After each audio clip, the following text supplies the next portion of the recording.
Imaginemos, por un momento, poner a tres místicos, o sea, de tres épocas o contextos completamente diferentes, a mirar exactamente la misma coordenada microscópica en el cielo. Ujú. Pues uno de ellos ve un enorme horno de fundición a máxima temperatura. Ujú. Otro, de repente, ve a un rey a punto de enfrentarse a un desastre inminente. ¡Ostras!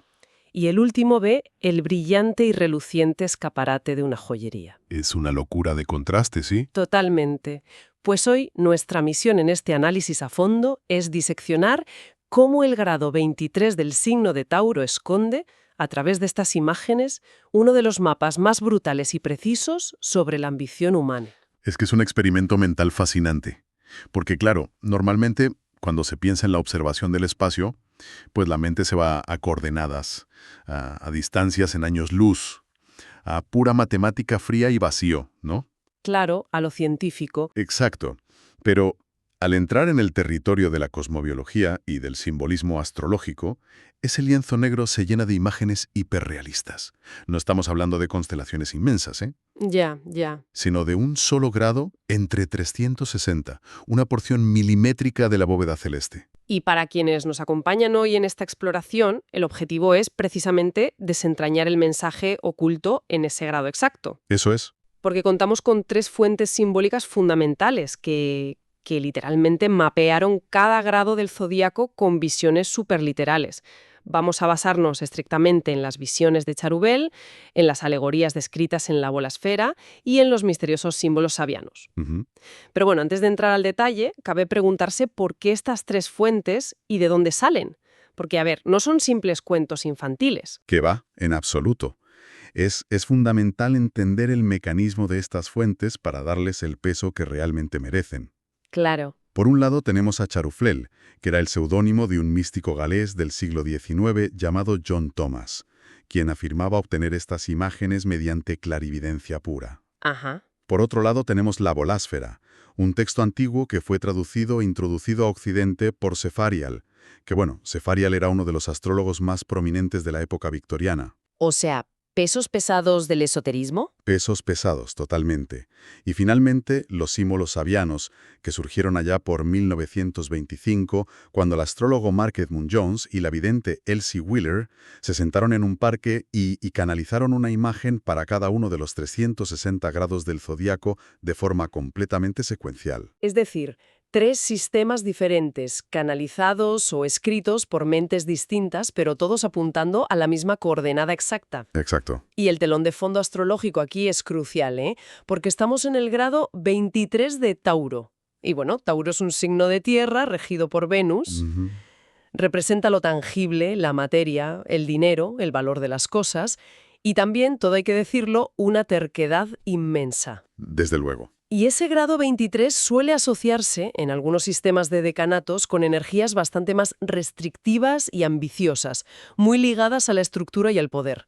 O sea, eso explica por qué vemos metales pesados, monarcas y joyas, ¿verdad? Totalmente. Porque Tauro necesita materializar. Ya. Y estas tres visiones nos van a narrar el ciclo de vida completo de esa necesidad de materializar el éxito.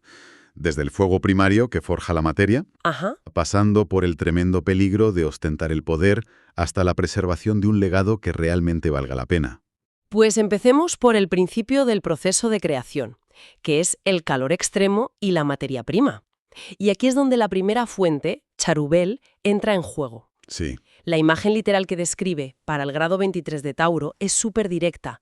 Cito textualmente: la imagen del horno de fundición. fíjate qué potente. Sí.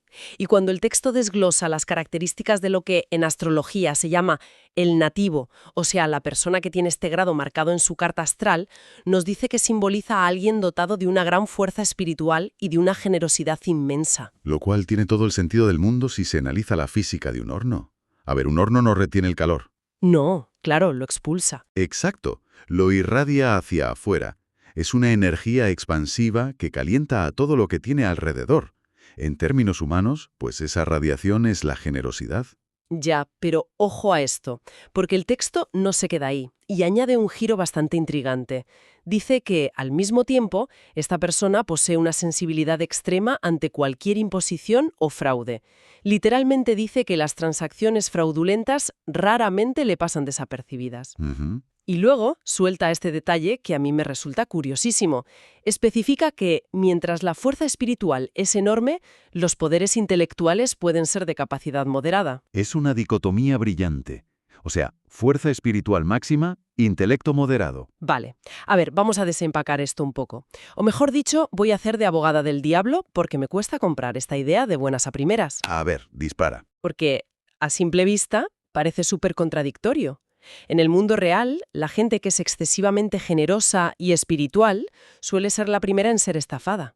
Ya, te entiendo por dónde vas. Claro, es que, ¿cómo se detecta un fraude complejo, una transacción fraudulenta, si tu capacidad intelectual es moderada?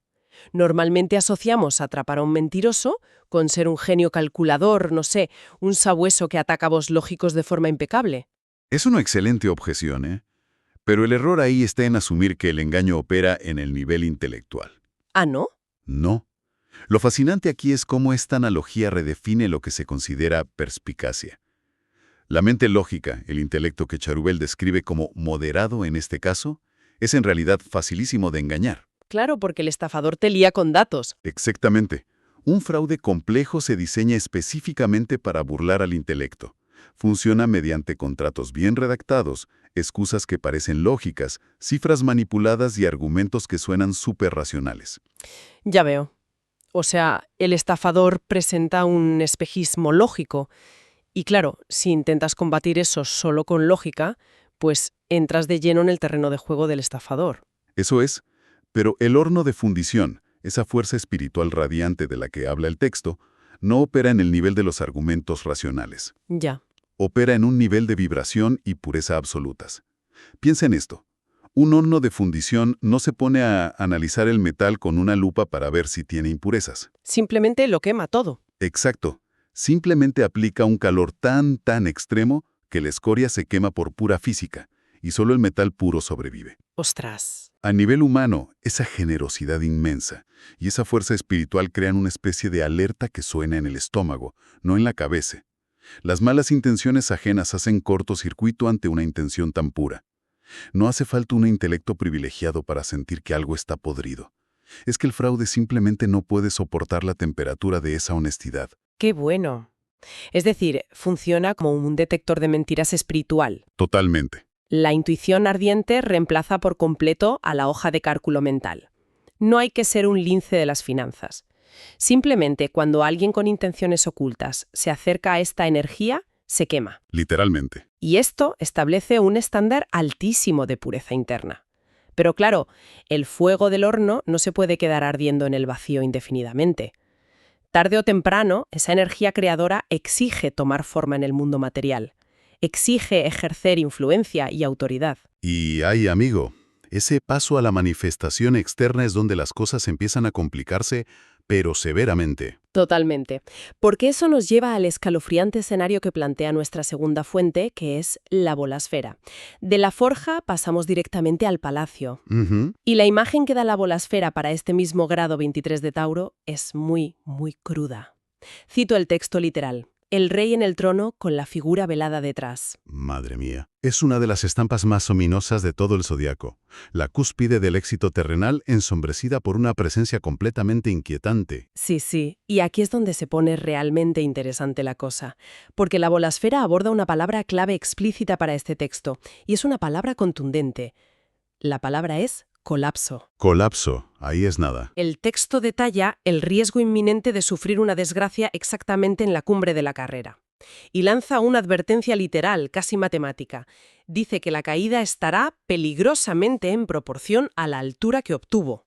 Claro, a mayor altitud en la montaña del ego, pues más devastador es el impacto contra el suelo. Es la pura física del desastre de nuevo. Y el por qué ocurre esto es lo que resulta súper revelador. La fuente menciona que el colapso sucede por intentar hazañas que, y cito, están más allá de los poderes naturales del nativo. Ahí está la clave. Esto lleva irremediablemente a posiciones de peligro y a una caída en un momento de debilidad. Y, ojo, no es una simple pérdida de empleo, ¿eh? El texto especifica que el colapso afectará al bienestar físico, moral y social. Es un derrumbe absoluto. Parece el síndrome de Ícaro o una tragedia griega. Sí, es un drama absoluto. Pero si conectamos esto con una perspectiva más amplia, la Bolaesfera está diseccionando la anatomía misma del fracaso estructural, y es vital conectarlo con el horno de Cherubel, que hablábamos antes. A ver, cuéntame. ¿Por qué cae este rey? No cae por mala suerte, ni por enemigos invisibles, ni por una zancadilla cruel del destino. Cae por una ambición desmedida que deliberadamente ignora los límites naturales que se establecieron en la primera etapa. Ah, claro. Es como intentar construir un rascacielos inmenso sobre los cimientos de una cabaña de madera. La gravedad no castiga por tener ambición.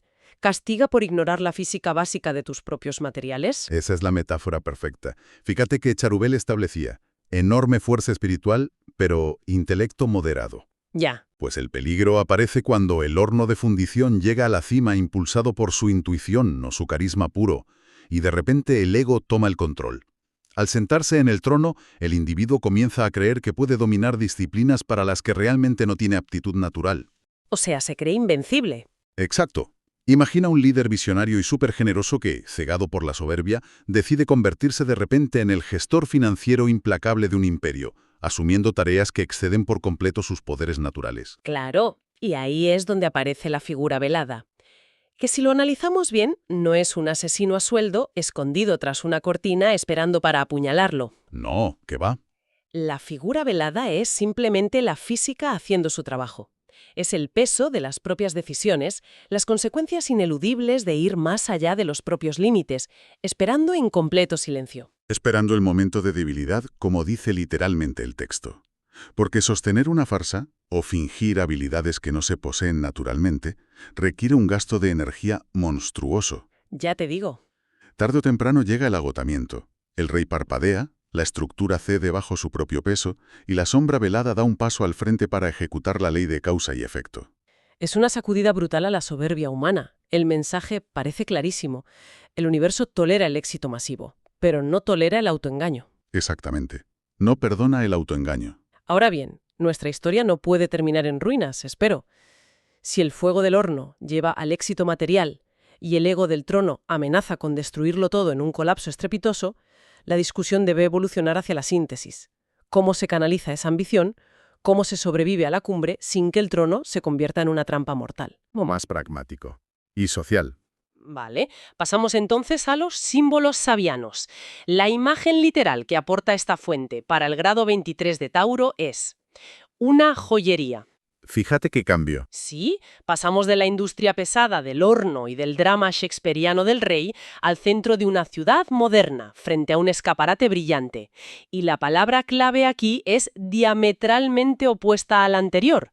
Frente al colapso de la bolasfera, los sabianos ofrecen la palabra preservación. Es un cambio de paradigma total, porque a ver, una joyería no es un lugar donde se extrae mineral de forma caótica, ni es un trono donde se juzga a súbditos. Es un espacio diseñado específicamente para custodiar el valor, iluminarlo y conservarlo en el tiempo. Claro. Y el texto de esta fuente explora cómo la imagen representa los valores prácticos de la vida cotidiana. Habla de atesorar las recompensas del esfuerzo para hacerlas perdurables. Y utiliza un concepto literal que a mí me resulta casi hipnótico. Habla de la capacidad calidoscópica del mundo para producir y reproducir lo que un individuo requiera de las realidades inmediatas. ¡Qué belleza de frase! Esa capacidad caleidoscópica es una formulación clave, la verdad. Sí, sí. Porque sugiere que la realidad es plástica, que las piezas del universo giran y se reordenan constantemente para manifestar cualquier forma de éxito material que se demande con suficiente fuerza. Pero claro, como es habitual en los símbolos sabianos, exponen estrictamente dos vertientes literales del texto. Hay una dualidad clarísima en esta energía. Siempre la hay. Por el lado positivo, mencionan un feliz don para moldear visiones trascendentes en dimensiones mayores, dirigiendo las aspiraciones hacia fines que no sean triviales. Sin embargo, por el lado negativo, advierten sobre la trampa de la joyería, el enorme peligro de una avaricia que traiciona al alma con nimiedades. Telita con eso. Ya ves.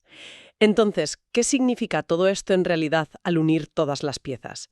Si contrastamos esta joyería con el rey y el horno de antes, parece que la joyería es el receptáculo correcto, ¿no?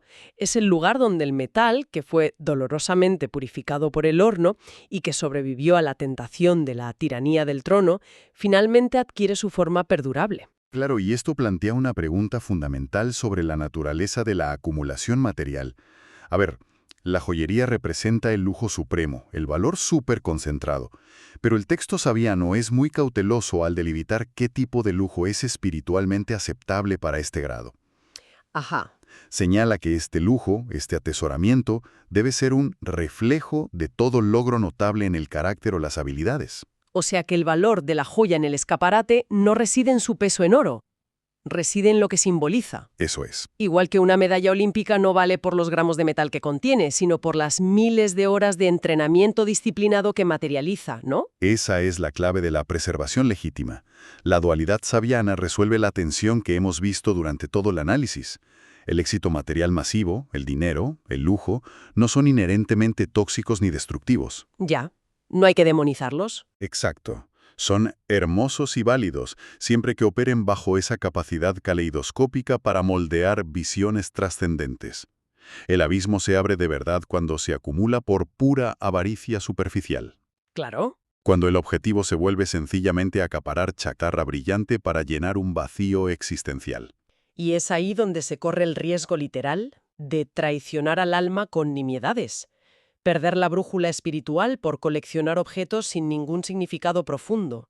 El rey en el trono se desplomó porque intentaba acumular poder más allá de sus capacidades. No perseguía una visión trascendente, perseguía alimentar un ego herido. En efecto.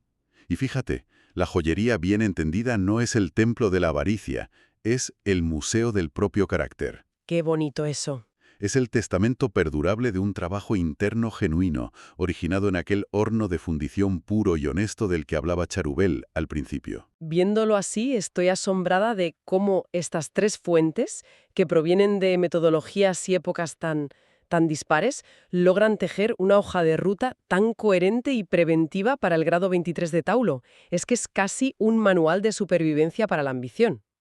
Es que lo es. Charubel exige que la creación comience con una honestidad y una generosidad inquebrantables, asegurando que un fuego interno puro es el mejor escudo contra el fraude externo. Luego, la bolásfera impone un alto en el camino y recuerda la ley de la gravedad. Cuidado con la gravedad. Sí. Claro, te dice, si al subir a la cima se ignora la propia naturaleza y se asumen poderes irreales, el colapso posterior no será un accidente, será una corrección estructural de una figura velada que jamás perdona el ego desbocado. Y finalmente, los símbolos sabianos aterrizan toda esta intensidad en la vida en sociedad. Nos enseñan cómo convivir pacíficamente con las recompensas de ese esfuerzo. Transformando el metal purificado en un legado, en una joyería que exhiba el carácter refinado, pero manteniendo, y esto es vital, una vigilancia extrema para evitar vender la profundidad del alma por el brillo engañoso de las nimiedades materiales. Es un viaje súper completo, desde la alquimia más ardiente hasta la manifestación externa más pulida, recordando siempre que el verdadero valor de cualquier obra nunca puede separarse de la pureza con la que fue concebida inicialmente. Desde luego. Y bueno, con toda esta disección sobre la mesa, con el colapso y la preservación frente a frente, resulta inevitable reflexionar un poco en solitario sobre nuestro propio entorno. Sí, toca mirarse un poco al espejo como sociedad. Eso es. Si el grado 23 de Tauro nos advierte que el universo posee una infinita capacidad calidoscópica para darnos absolutamente cualquier cosa que le exijamos a la realidad inmediata, cabe preguntarse, ¿cuántas veces en el mundo moderno la sociedad se conforma con acumular frenéticamente las nimiedades triviales de un escaparate, olvidando por completo que justo a espaldas del éxito superficial aguarda inmóvil una figura velada midiendo la verdadera altura de las aspiraciones del espíritu? Ahí queda esa imagen.